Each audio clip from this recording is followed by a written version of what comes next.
Hello! Quick question. What is your favorite animal? Mine is la tortuga, the turtle. There are so many species here in Mexico. From land ones, to ocean ones, to freshwater ones. We have a lot of turtles in my country. Today we're going to have fun painting these little wooden turtles. Get a plastic or paper plate and put your favorite color of paint on it. I found that mixing any color you want with white makes the color show better. Paint the turtle's shell, and when you're done, paint its legs, head and tail.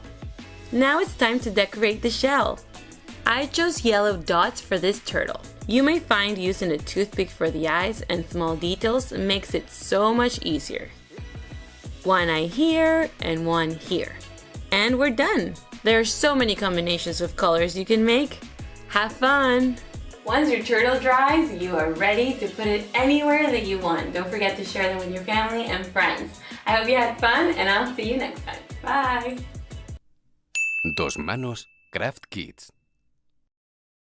To see more Dos Manos kits, go to www.teachersdiscovery.com and type in Dos Manos in the search bar.